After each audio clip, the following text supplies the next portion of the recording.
karena kasih karunia Tuhan di dalam kehidupan kita.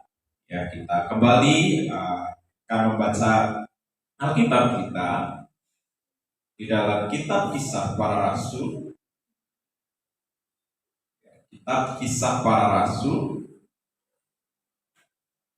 pasal yang ke-11, ya, Para Rasul 11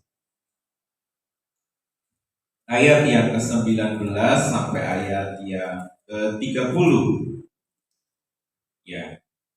Hari ini kita mau melanjutkan perenungan kita tentang menumbuhkan buah roh.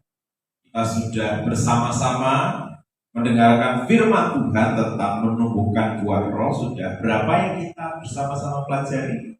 Yang pertama apa? Kasih. 2, sukacita. 3, damai sejahtera. Yang keempat, kesabaran. Yang kelima, kemurahan. Sekarang yang keenam. Enam apa? Kebaikan. Ya, kita hari ini bersama-sama mau merenungkan firman Tuhan. Bagaimana Bapak Ibu Saudara sudah menumbuhkan kelima buah yang sudah kita pelajari, sudah mempraktekannya dalam hidup kita. Mengasihi tanpa syarat. Angel? Ini angel. Ya, susah ya. Mengasihi tanpa syarat susah. Ya. Makanya kita butuh terus berharap dan bergantung, bersandar penuh di dalam Roh Kudus. Maka doa dan persekutuan kita dengan Tuhan itu sangat-sangat penting. Ya, terus bagaimana Bapak Ibu Saudara bisa menghadapi kehidupan ini dengan sukacita? Berat ya? Sukacita selalu smiling. Terbar pesona. Ya. Damai sejahtera susah, ya. Tetapi itu adalah bagian yang Tuhan wariskan dalam hidup kita. Kasih, sukacita, damai sejahtera, terus kesabaran, kemurahan, itu Tuhan kasih dalam hidup kita supaya kita sebagai anak-anak Tuhan itu tampil beda dengan dunia ini. Ya, bagaimana dunia ini dipenuhi dengan tuntutan dan kejahatan yang semakin merajalela. Ya, di negara bagian kemarin ketika saya mendengar dan melihat berita,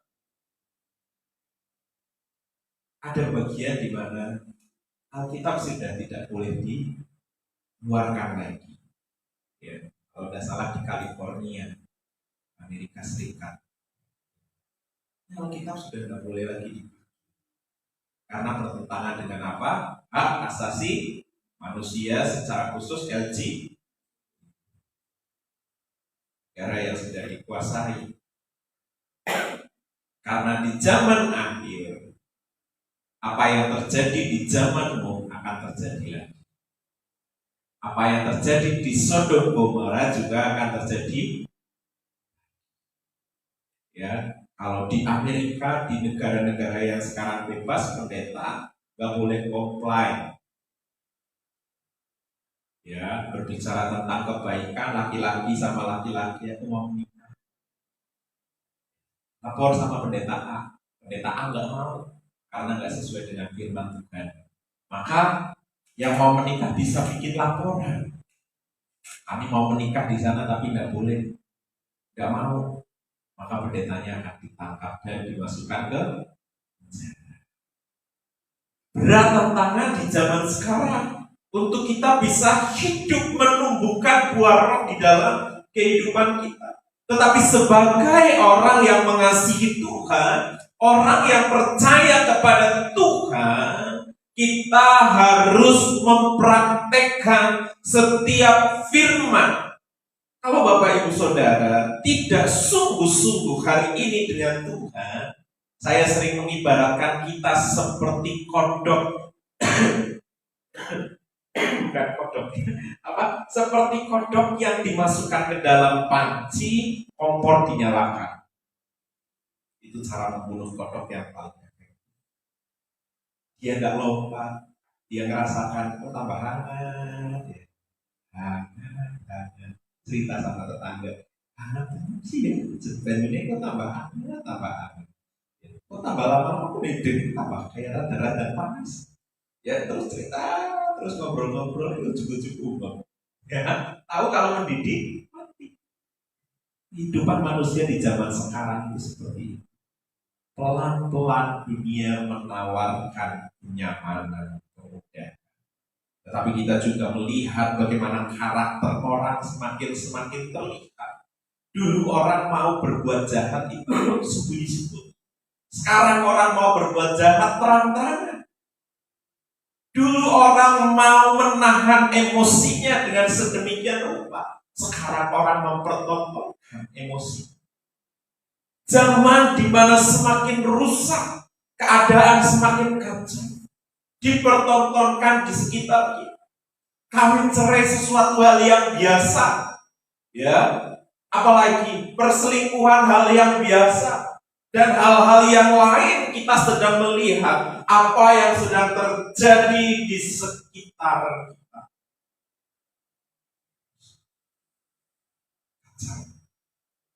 Maka penting untuk kita benar-benar melekat dengan ya.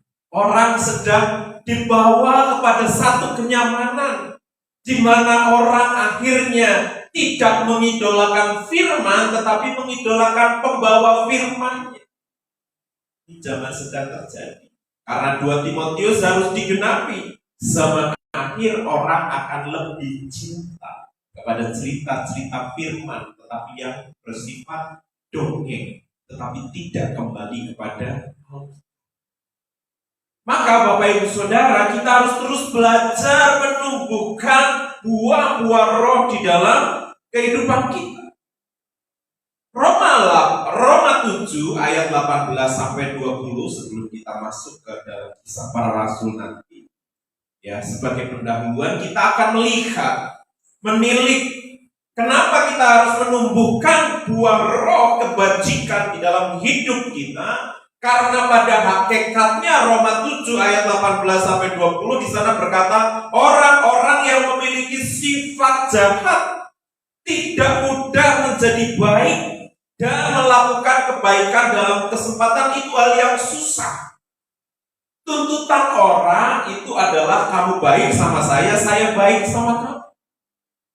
Sedangkan menumbuhkan buah roh kebajikan adalah saya akan tetap berbuat baik, saya akan tetap melakukan kebaikan sekalipun orang yang saya baikin, orang yang saya jadikan tempat untuk berbuat baik melakukan hal yang jahat.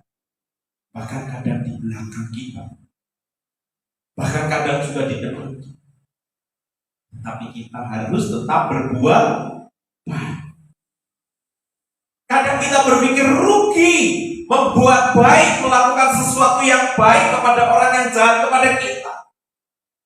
Tetapi sebagai anak Tuhan, ketika kita berbuat baik, perbuatan baik kita tidak diterima, itu pun sudah dihitung oleh Tuhan sebagai satu kebaikan yang hari nanti kita akan menerima balasannya daripada Tuhan.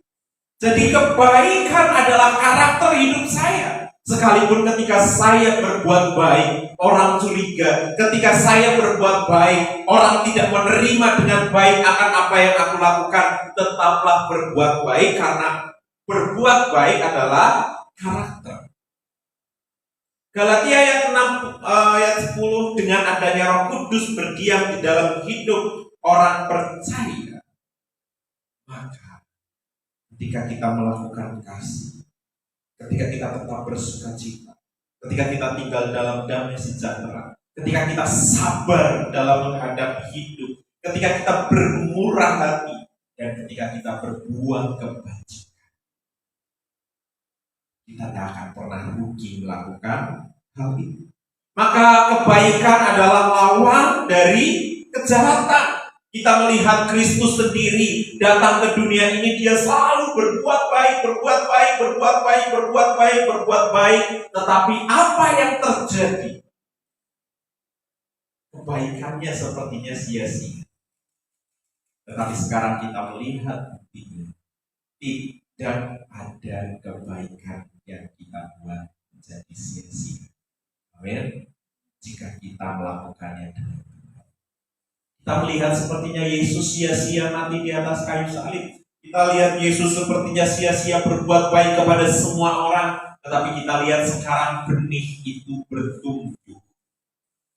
Bagaimana ketika Yesus naik ke surga, sekarang mengikut Yesus yang ada di dunia ini kurang lebih ada 3,9 M dari pekerjaan yang sia-sia. Tapi kita melihat bahwa orang Kristen di dunia kurang lebih 3,9 miliar. Banyak. Tapi kita melihat sepertinya ketika Yesus berjuang, dia gagal ketika dia berbuat baik kepada semua orang. Dan kebaikan adalah berkaitan dengan kualitas hidup Bapak Ibu Saudara. Kalau Bapak Ibu Saudara berbuat baik, terus perbuatan baik Bapak Ibu Saudara diabaikan, bahkan balasannya tidak baik, maka kita menjadi marah. Itulah kualitas kita. Tetapi saat kita berbuat baik, tetapi kita mendapat perlakuan yang tidak baik, dan kita tetap bersyukur, terima kasih Tuhan buat balasan yang saya terima atas perbuatan baik saya. Terima kasih Tuhan. Gak tahunya nanti Tuhan yang balas kebaikan-kebaikan yang lain. Kita tidak tahu kebaikan-kebaikan yang kita tidak ngerti ya akan apa ya akan Tuhan kerjakan dan lakukan. Maka kita melihat ya hari ini kita mau belajar dari orang yang hidupnya selalu berbuat baik, sekalipun di saat banyak orang lain tidak bisa berbuat baik, bahkan termasuk murid-murid Yesus. Maka kita lihat di dalam Kisah Para Rasul pasal yang ke-11, ya di situ ada seorang rasul bernama Barnabas. Ya, kita baca sampai di ayat yang ke-20. Baca saja 22 sampai 26. Saya baca 22, Bapak Ibu Saudara baca ayat 23 bergantian ya. Ayat 22, 1, 2, 3 saya yang baca. Maka sampailah kabar tentang mereka itu kepada jemaat di Yerusalem. Lalu jemaat itu mengutus Barnabas ke Antiokhia. Ayat 23.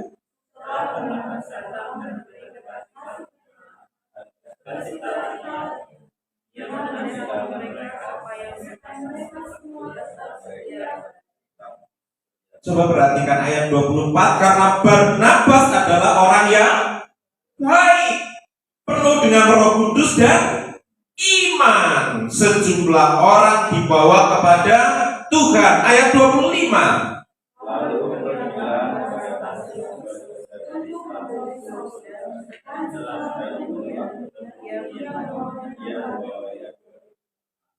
Ayat yang ke-26, mereka tinggal bersama-sama dengan jemaat itu 1 tahun lamanya sambil mengajar banyak orang. Di Antiokhia lah murid-murid itu pertama kalinya disebut. Ya, jadi pertama kali pengikut Yesus disebut Kristen di mana? Antiokhia. Ya. Jadi Kristen itu bukan agama. Kristen itu simbol, pertanda dari kehidupan orang-orang yang percaya kepada Yesus. Hidupnya seperti Yesus. Katakan sampai kanan kirinya, yuk belajar hidup menjadi seperti Yesus. Tetap berbuat baik sekalipun tidak enak. Ya. Siap? Ya, siap gak siap? Harus siap. Ya, karena inilah identitas kita sebagai orang percaya. Ada di situ seorang bernama Barnabas. Ya, namanya siapa? Barnabas. Barnabas itu memiliki arti. Ya, arti nama dari Barnabas itu artinya anak penghiburan. Ya, artinya anak penghiburan itu Barnabas. Ya, bukan saja sebagai anak penghiburan, tetapi ternyata hidupnya juga menyenangkan orang lain. Ini luar biasa dari Barnabas. Maka kita mau belajar kenapa hidup Barnabas bisa menyukakan hati orang lain. Kalau tadi malam Yud belajar tentang disenangi Tuhan dan sesama, ya, dalam kitab Amsal. Disayangi Tuhan dan sesama, ya, di sana ada orang-orang yang hidupnya disenangi oleh Tuhan dan sesama. Tetapi Barnabas ini hidupnya menyenangkan orang lain. Orang lain juga merasa terhibur dengan hidupnya. Apa yang bisa mengubah hidup Barnabas sedemikian rupa sehingga akhirnya hidupnya menjadi berkah? Yang pertama adalah karena Barnabas dipenuhi Roh. Ingat, selalu saya katakan dan ingatkan kepada Bapak Ibu Saudara, didiami oleh Roh Kudus adalah peristiwa Roh Kudus tinggal di hati kita. Itu terjadi sekali seumur hidup. Kapan terjadi? Saat Bapak Ibu Saudara lahir baru, itu kita didiami. Tetapi dipenuhi Roh Kudus adalah proses yang terjadi setiap hari. Katakan setiap hari. Ya, berarti urapan Roh Kudus dalam hidup Bapak Ibu Saudara bisa kosong, bisa kering.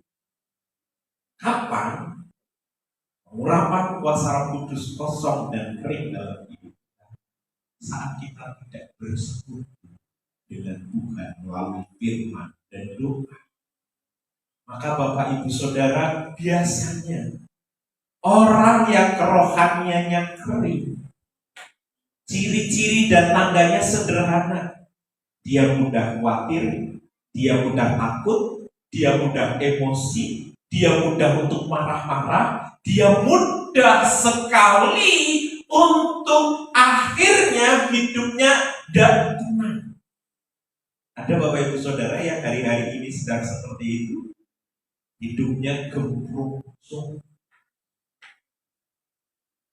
Jangan-jangan Bapak Ibu Saudara lagi hari. Maka cek persekutuan kita dengan Tuhan. Dikatakan, kenapa Barnabas menjadi orang yang baik? Coba kita lihat di ayat yang ke-24 yang tadi kita baca bersama. Karena Barnabas adalah orang baik, penuh dengan Roh Kudus dan iman. Maka poin yang pertama, untuk kita bisa menumbuhkan buah roh kebajikan, maka kita harus dipenuhi Roh Kudus. Maka jalan satu-satunya untuk kita dipenuhi Roh Kudus, kita harus punya komitmen waktu kita dengan Tuhan. Bapak Ibu Saudara punya komitmen waktu setiap hari dengan Tuhan. Jam berapa biasanya Bapak Ibu Saudara bersekutu dengan Tuhan? Bapak Ibu Saudara harus punya jadwal pribadi untuk bersekutu dengan Tuhan. Coba tanya samping kanan kirinya, kamu sudah punya jadwal buat Tuhan? Ya, sudah punya? Kalau belum, ayo dibuat. Bersekutu dengan Tuhan bukanlah waktu luang. Kalau lagi bisa, saya bersekutu dengan Tuhan. Tetapi waktu bersekutu dengan Tuhan adalah waktu yang harus kita prioritaskan, yang harus disediakan, yang sudah dijadwalkan, yang tidak bisa dilalaikan dan diabaikan, bahwa kita melihat ini kebutuhan saya. Sama seperti kita kalau di rumah tidak ada makanan, pasti kita akan berusaha untuk menyediakan makanan untuk dimakan. Maka kita pasti ada jam-jam khusus untuk makan. Orang yang kesehatannya baik, biasanya mereka adalah orang yang punya waktu makan yang teratur. Orang yang gak punya waktu makan teratur pasti akan bermasalah dengan kesehatan, bahkan dengan lambung. Tetapi orang yang punya waktu makan yang teratur, maka kesehatannya biasanya akan lebih baik daripada orang yang tidak teratur. Begitu juga dalam kita bersekutu dengan Tuhan. Kalau kita punya waktu yang teratur bersekutu dengan Tuhan, maka hidupnya akan terjaga karena Roh Kudus akan memenuhi hati. Maka karena Roh Kudus terus memenuhi hidup orang percaya, maka damai sejahteranya terjaga, kasihnya terpelihara,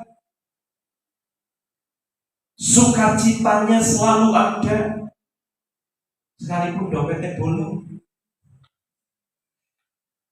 sekalipun tanggal 2 seperti sekarang, tapi pasti tetap bersukacita, selalu sabar, gak mudah keberungsung. Bahkan di dalam masa sulit, dia masih bisa berkemurahan dan berbuat baik. Itu orang yang hidupnya dipenuhi Roh Kudus. Maka hal yang perlu kita pelajari dari Barnabas adalah, yang pertama, Barnabas selalu menyadari bahwa Allah selalu hadir dalam hidupnya, dan ia atau Barnabas tidak mengabaikan kehadiran Tuhan dalam hidup. Dia selalu sadar saat sendiri ada Tuhan bersama. Saat dalam pergumulan ada Tuhan bersama. Saat ia merindukan sesuatu akan hari depannya, dia percaya ada Tuhan bersamaku. Maka Barnabas selalu menyadari bahwa Allah selalu hadir di dalam kehidupan. Luar biasa. Maka orang-orang yang hidupnya selalu menyadari ada Allah beserta dengan dia akan memiliki satu komitmen, hidupku hanya ada di dalam dia. Maka yang B, Barnabas berkata, hidup bekerja sama dengan Roh Kudus. Ia belajar untuk hidup penuh dengan Roh, bahkan hidup taat dalam tuntunan. Orang yang hidup di dalam Tuhan, ia akan selalu belajar untuk taat di dalam tuntunan. Dia akan selalu hatinya dibuat peka dengan suara Roh Kudus. Ketika Roh Kudus mengizinkan, Roh Kudus menuntun, Roh Kudus mengarahkan, ya, di dalam kehidupan kita, pasti Tuhan akan menolong. Beberapa waktu yang lalu, ketika saya bergumul berdoa, ya, Roh Kudus hanya mengingatkan, ya, dan saya kalau pas lagi ada berkat, kadang kirim mama. Ya, cuman dalam proses perjalanan ini, saya jarang kirim untuk mama dan istri. Ya, sempat ada kerinduan awal, lupa. Ya. Tapi beberapa waktu yang lalu, saya kembali diingat. Kalau kamu membagi berkat untuk mama saya, sekalipun itu sedikit, kamu juga harus membagi berkat untuk istri saya. Karena kita sudah satu di dalam Tuhan. Jadi nggak boleh beda-beda. Ya, Saya memberi ke mama, saya juga harus memberi ke orang tua saya. Ya. Maka dalam proses itu saya bergumul dengan Tuhan. Tapi berkat saya terbatas. Ya. Untuk saudara, Tuhan berkat saya terbatas. Ketika saya bergumul seperti itu, ada hal yang sederhana yang buat saya menggelitik ya. Tadi malam saya bercanda sama istri, ya. Ya, karena tiba-tiba mama WA, bukan WA, kasih pesan saja. Nah, tolong kirimkan mama paket. Ya. Terus saya pura-pura sama istri, coba di sana, oh, itu saya bilang salah ini, ya. Bukan mama kan sekarang kan banyak begitu, mama minta pulsa, ya. Saya minta tolong kabari, ya. Tapi dalam hitung-hitungan saya ini berkat saya untuk bulan ini tidak cukup. Roh Kudus kembali ingatkan proses itu, ya. Bagaimana kalau saya memberkati orang tua saya juga harus memberkati orang tua. Maka sederhana, ya sudah. Akhirnya saya kirim saja berkat Tuhan yang ada. Tapi saya selalu yakin dan percaya perbuatan baik yang kita buat, pengabdian kita, tidak pernah Tuhan itu. Maksudnya tidak pernah Tuhan abaikan.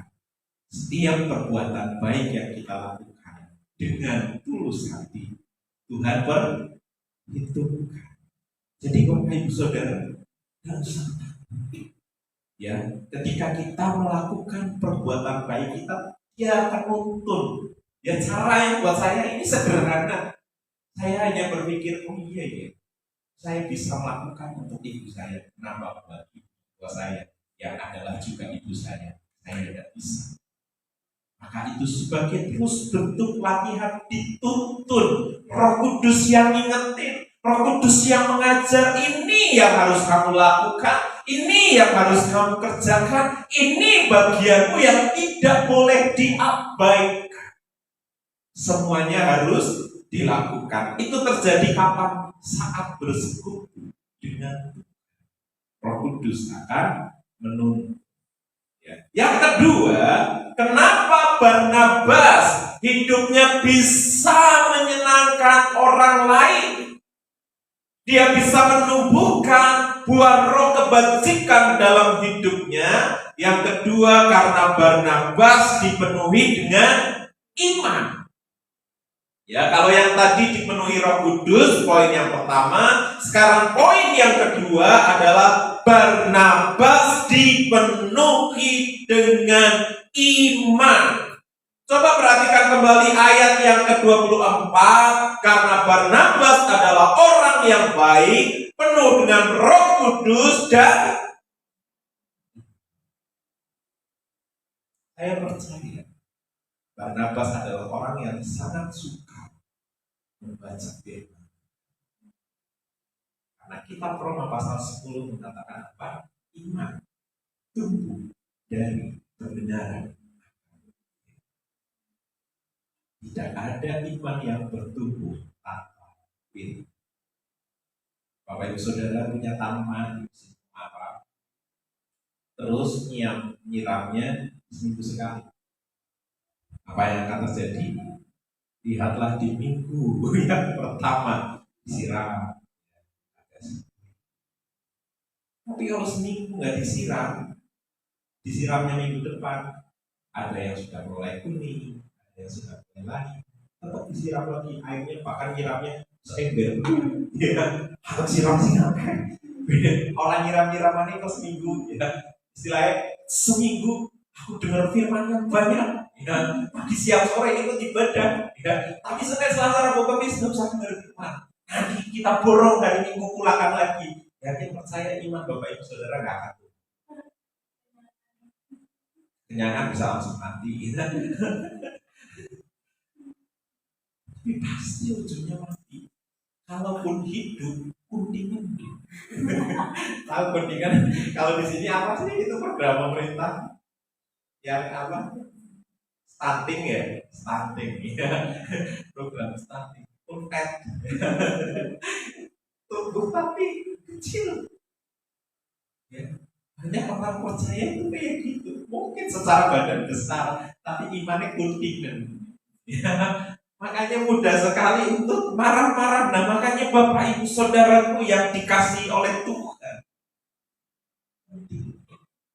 Ya, Barnabas dipenuhi dengan iman karena dia suka hidup di dalam firman, bersekutu dengan firman. Maka Barnabas sungguh-sungguh percaya akan kasih Allah dan kuasa-Nya. Ketika dia bergumul dengan firman, dia menikmati firman, dia melihat siapa yang berfirman kepadanya. Yang berfirman kepadanya adalah Tuhan yang berkuasa. Yang berfirman kepadanya adalah Allah yang menumbuhkan atau yang membuat satu kehidupan di bumi ini. Bumi ini adalah milik Allah. Allah punya kuasa atas bumi, bahkan atas segala isinya. Maka dia membangun iman, kepercayaannya kepada Tuhan. Itu yang dilakukan oleh Barnabas di dalam kehidupannya, sehingga akhirnya hidupnya selalu terus dipenuhi oleh iman, sehingga ketika dia bersekutu dengan firman, dia memiliki gambar diri yang benar. Orang yang masih suka balas membalas, kalau buat baik kamu buat baik, baik, itu gambar dirinya belum. Karena prinsip hidupnya masih apa? Masih harus sama-sama menguntungkan. Kalau itu tidak menguntungkan, maka yang lahir utuh. Kita akan mengata-ngatai, nanti jadi ini, jadi itu, nanti begini, lahir utuh. Kalau masih ada tuntutan-tuntutan, karena kenapa? Gambar dirinya belum utuh. Maka sama seperti hubungan suami istri. Suami itu nggak bisa menuntut istri, istri nggak bisa menuntut suami. Harus begini, ngomongin bisa, tetapi untuk menuntut nggak bisa. Memberitahu boleh, kamu ada yang kurang ini, tetapi ada bagian yang harus dilakukan, yaitu membawanya di dalam doa. Dan dua-duanya harus punya konsep yang sama. Yang satu, aku harus jadi sama seperti Yesus. Yang suami juga, aku akan menjadi sama seperti Yesus. Dua-duanya berusaha untuk mengubah diri sendiri, bukan untuk mengubah orang lain. Maka begitu kita terus bergumul untuk mengubah diri sendiri, yang satu bergumul, aku mengubah diri sendiri, semuanya mengerucut menjadi seperti Yesus. Akhirnya titik temunya ada di titik paling ujung. Ya, kalau gambar segitiga bisa satu karena Yesus yang menyatukan, bertumbuh. Tetapi kalau jomplang, ya, istri tidak suka bersekutu dengan Tuhan, suami suka. Atau kebalikannya, suami suka bersekutu dengan Tuhan, istri tidak suka. Jomplang, itu akan timbul masalah. Karena istri dekat dengan Tuhan, suami tidak. Ya. Atau kebalikannya, suami dekat dengan Tuhan, istri tidak. Ya. Suami mikirin apa rencana Tuhan, istri mikirin apa rencana Tuhan. Begitu juga kebalikannya. Tapi dua-duanya harus sama, berusaha untuk bertumbuh. Maka gambar diri akan terus dibenahi di dalam Tuhan. Maka apa yang dilakukan Barnabas ketika dia penuh dengan iman, dia memiliki gambar diri yang benar, maka dia akhirnya hidupnya bisa mempercayai orang lain. Bapak Ibu Saudara tahu di titik pasal 11 ini, dia baru ketemu dengan siapa? Saulus. Oke, ya. Kita lihat Saulus. Siapa Saulus? Pemburu, pembunuh orang percaya. Tugas dia menangkap orang percaya. Maka begitu dia bertobat, ada orang yang mau menerima dia. Bahkan semua murid-murid Yesus. Jangan-jangan dia sedang menyamar, berpura-pura, supaya tahu letak di mana semua orang Kristen kumpul dan tinggal. Nanti kalau dia sudah tahu, dia berbalik. Kan pikiran manusia kan begitu. Orang lagi memburu, lagi semangat-semangatnya, tiba-tiba ditangkap Tuhan, terus tiba-tiba ikut jadi Kristen. Pasti semua orang punya kecurigaan. Ya. Coba seperti di Indonesia ada kelompok garis keras yang paling terkenal. Terus tiba-tiba dia bertobat, dekat-dekat semua orang Kristen, pasti ada curiga. Dia yang berburu orang Kristen, yang nutup-nutup gereja, nyegel-nyegel ini itu. Jangan-jangan. Nah, ini yang terjadi di dalam kehidupan Saulus sebelum akhirnya namanya berganti menjadi Paulus. Orang yang pertama kali menerima Saulus adalah Barnabas. Dia bukan banyak. Saulus tinggal di sini. Saulus ikut aku lain. Saulus bersama-sama dengan aku. Ayo kita melakukan pekerjaan. Di saat semua orang memasang amin dan curiga, tetapi di sini Barnabas membuka rumahnya, membuka dirinya, pelayanannya. Ia mengerjakan segala sesuatunya bersama-sama dengan Saulus, yang akhirnya namanya berubah menjadi Paulus. Ia percaya bahwa Tuhan punya rencana atas kehidupan dari Saulus. Orang yang hidupnya dipenuhi Roh Kudus, ia akan dimampukan untuk melihat orang lain dan mempercayai orang lain. Ia berkata dalam hatinya, aku percaya bahwa Tuhan yang memiliki hidup sanggup mengubah hidup seseorang. Sekalipun hatinya sangat keras, sekalipun karakternya sangat jahat, sekalipun tindakannya sangat merugikan, saya percaya kalau Tuhan bekerja dalam hidup seseorang, dia pasti sanggup untuk mengubahkan. Amin. Coba katakan samping kanan kirinya, Tuhan sanggup mengubahkan. Tuhan juga sanggup mengubah saya. Kalau Bapak Ibu Saudara lihat, ada orang-orang yang Bapak Ibu Saudara pikir itu tidak bisa. Memang karakter. Ya, kalau orang Jawa bilang apa? Karakter digawe murah. Ya, maksudnya sampai mati pun karakternya tidak akan. Dalam Tuhan, karakter sejahat Paulus saja bisa dirubah 180 derajat. Ya, jangan 380. Ya. Kalau 180 derajat itu gini, stop, ya berhenti, berbalik jalannya dari yang tadi ke sana, ya jalan dunia, sekarang jalan Kristus lurus, ya jangan 180 derajat, 380 derajat ini, nambah Tuhan, balik lagi, jangan ya, tetapi berubahlah 180 derajat di dalam dia. Itu arti bertobat, ya arti bertobat. Terus yang ketiga, Barnabas dipenuhi dengan kebaikan. Kita bisa melihat Barnabas menunjukkan kebaikannya dengan bermurah hati. Coba dibuka Kisah Rasul 20 ayat 35. Kisah Rasul 20 ayat 35. Kita baca bersama-sama. 1, 2, 3.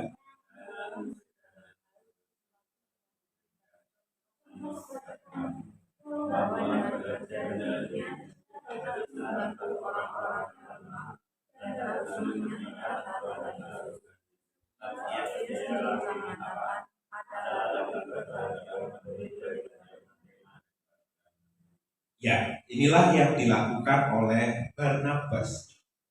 Dia menunjukkan kebaikannya dengan bermurah hati, tidak diperbudak oleh hal-hal materi. Bahkan Bapak Ibu Saudara, awal-awal pelayanan Barnabas sampai rela menjual properti. Untuk apa? Untuk kehidupan orang-orang percaya. Nah sekarang nggak sampai ya jual tanah, nggak sampai kita jual sesuatu yang berharga untuk sebuah pelayanan. Ya sekalipun saya pernah dengar cerita seorang Tuhan yang rela menjual televisinya, ya karena memang sudah tidak ada untuk kehidupan pelayanannya. Dia rela menjual kalungnya, ya, dia rela menjual cincin gelamnya untuk menghidupi pelayanan. Dia rela menjual segala sesuatu yang berharga yang dia miliki. Ya, karena di sini bentuk kebaikan hati ketika dia melihat satu pekerjaan. Puji Tuhan saya di sini belum pernah woro-woro. Bapak Ibu yang punya emas tolong dijual. Kita mau beli tanah. Ya. Belum ya? Atau perlu bikin pengumuman begitu? Belum mau kabur semua saya yakin dan percaya. Ya, Bapak Ibu tolong apa yang rumah punya ya sertifikatnya tolong dikumpulkan ya. Kita mau membangun gereja, Bapak Ibu tolong dijual tanah-tanahnya ya, pekarangan-pekarangan ya. Uangnya dibawa ke sini ya. Belum ya dan tidak ya. Karena kita percaya Tuhan memelihara hidup kita. Ya, apa yang bisa kita buat, maka bentuk kemurahan itu harus dipraktekkan di dalam kehidupan kita. Itu yang dikerjakan oleh Barnabas di dalam pelayanannya. Barnabas sangat ahli melihat kebaikan orang lain. Kita melihat Saulus orang yang jahat. Bapak Ibu Saudara pernah melihat Markus. Dia sempat meninggalkan pelayanan dalam perjalanan misi antara Paulus dan Barnabas. Tiba-tiba Markus pulang. Saul pelayanan, aku gak mau ikut pelayanan. Pulang. Maka pada suatu hari ketika mereka mau melakukan perjalanan misi lagi antara Paulus dengan Barnabas, maka Paulus bilang apa? Jangan diajak. Paulus bilang, jangan diajak. Nah dia sudah pulang. Nggak ikut pelayanan. Sudah gak usah diajak. Nanti juga pulang lagi. Tapi Barnabas melihat kebaikan hati dari Markus. Maka Barnabas bilang, Markus, itulah kamu layani. Maka di situ terjadi perpecahan pelayanan perjalanan misi. Paulus misi sendiri, Barnabas misi sendiri. Tetapi nanti akhirnya mereka balik lagi ke baikan lagi. Tapi nanti Markus sudah berubah hidupnya selama hidup dengan Barnabas. Maka Paulus pun akhirnya mengakui dan ia berkata, Markus penting untuk pelayanan. Tetapi dibutuhkan hati seperti Barnabas yang mau menerima. Kalau Barnabas tidak menerima seperti Paulus tidak menerima, Markus menjadi orang yang kecewa dan agak berguna dalam pelayanan. Tapi karena Barnabas bisa melihat kebaikan hati dari Markus, dia tetap menerima sampai akhirnya hidup Markus. Jadi orang yang hidupnya dipenuhi menumbuhkan buah roh kebajikan dalam hidupnya, ia akan selalu bisa melihat kebaikan dalam diri orang lain. Sekalipun orang itu jahat sejahat Paulus, sekalipun orang itu pelin-pelan seperti tetapi orang yang bertumbuh di dalam kebaikan, ia selalu bisa melihat kebaikan, sedikit kebaikan dalam diri orang lain, dan itu cukup untuk membawa ia akhirnya berjumpa dengan Tuhan. Itu yang luar biasa dari Barnabas. Dan orang yang bertumbuh di dalam kebajikannya, ia selalu rela untuk memberi. Kalau kita melihat Barnabas dengan Paulus, pelayanannya lebih dulu Barnabas. Tetapi kita melihat dalam prosesnya siapa yang terkenal? Paulus atau Barnabas? Paulus. Kenapa Barnabas tidak terkenal? Karena Barnabas rela bekerja di belakang panggung. Dia tidak mencari popularitas, tetapi dia mencari fungsi. Apa fungsi saya sebagai orang percaya untuk kemajuan Injil? Dan dia menjadi pendukung Paulus di dalam pelayanannya.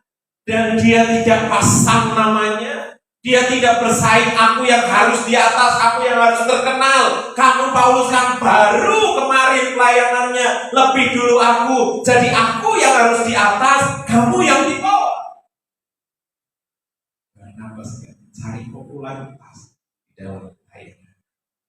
Itu tanda orang yang bertumbuh hidupnya di dalam kebajikan. Dia tahu semua yang dikerjakan adalah untuk Tuhan. Dan kalau dia dipercaya untuk menjadi pendukung, dia melakukan sebagai seorang pendukung yang luar biasa. Itulah yang dikerjakan oleh Barnabas. Maka kita mendengar nama Barnabas itu banyak hanya di kisah para rasul dalam perjalanan-perjalanan misi. Tapi perjalanan misinya berdampak luar biasa sampai kesudahannya. Maka pelajaran apa yang kita bisa pelajari dari Barnabas? Ya, kenapa Barnabas bisa menumbuhkan buah roh kebajikan dalam hidupnya? Yang pertama karena dia dipenuhi oleh Roh Kudus, yang kedua dipenuhi oleh iman, yang ketiga dipenuhi dengan kebajikan. Maka hal yang bisa kita pelajari dari Barnabas adalah orang yang baik. Kenapa? Karena ia bekerja sama dengan Roh Kudus. Sudahkah setiap hari Bapak Ibu Saudara bekerja sama dengan Roh Kudus? Saat mau melakukan sesuatu, Bapak Ibu Saudara berbicara dengan Roh Kudus. Roh Kudus, tolong tuntun saya hari ini. Roh Kudus, saya mau bekerja. Apa yang harus saya kerjakan hari ini supaya pekerjaan saya bisa maksimal dan memuliakan? Roh Kudus, saya mau belajar. Bagaimana supaya belajar saya ini maksimal? Roh Kudus, saya mau masak. Pernah Bapak Ibu Saudara tanya, hari ini masak kangkung atau masak apa? Dalam hal-hal sederhana, tapi pimpinan Roh Kudus. Roh Kudus, hari ini tolong tuntun saya minimal ketemu 10 orang untuk saya bisa bercerita tentang Yesus. Pernahkah Bapak Ibu Saudara bertanya seperti itu? Nanti dalam prosesnya Bapak Ibu Saudara akan dipaksa. Kita mungkin nggak begitu banyak cerita. Awalnya kita nggak tahu harus bercerita apa. Tapi firman Tuhan berkata apa? Saat kita nggak bisa berkata apa-apa, Roh Kudus akan berbicara. Dia akan memberikan. Kita mungkin nggak bisa berkata apa, tapi Roh Kudus akan menolong. Bekerja sama dengan Roh Kudus. Yang kedua adalah keindahan hidup Barnabas menarik orang datang kepada Kristus. Keindahan hidup Barnabas bisa menerima Saulus, bisa menerima Markus, bisa menerima semua orang yang sudah ditolak, tetapi Barnabas tetap masih bisa menerima dan melayani. Orang lihat orang ini spesial dan berbeda. Dia tetap bisa berbuat baik kepada siapapun. Luar biasa.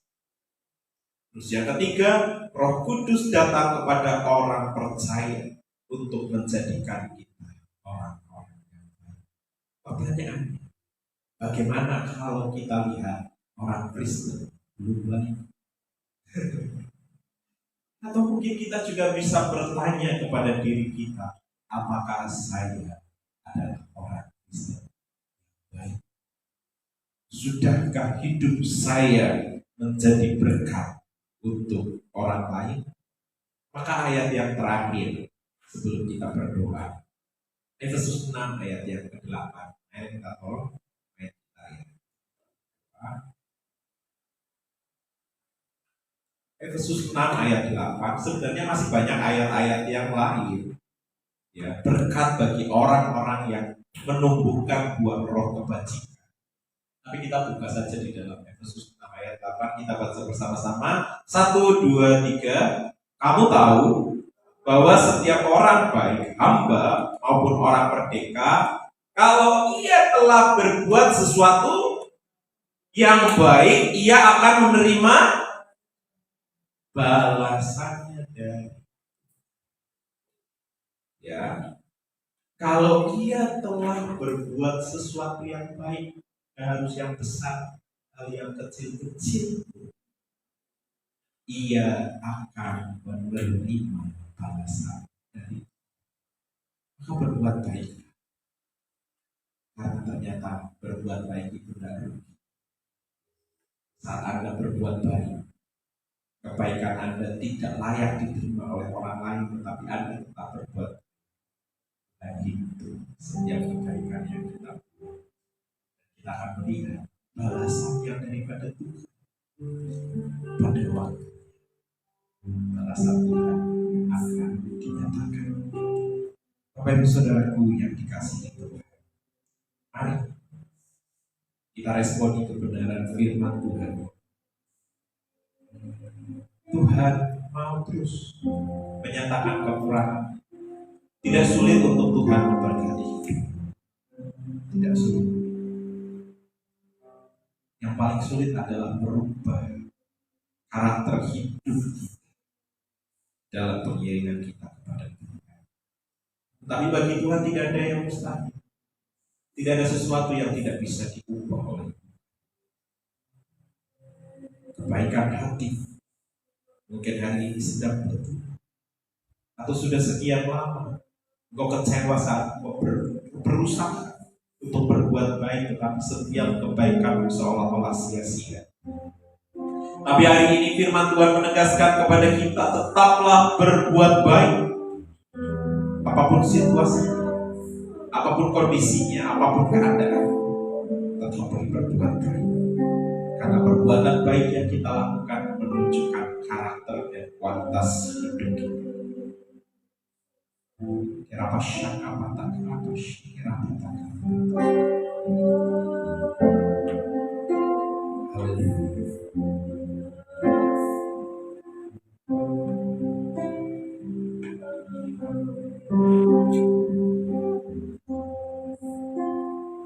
Terima kasih Tuhan.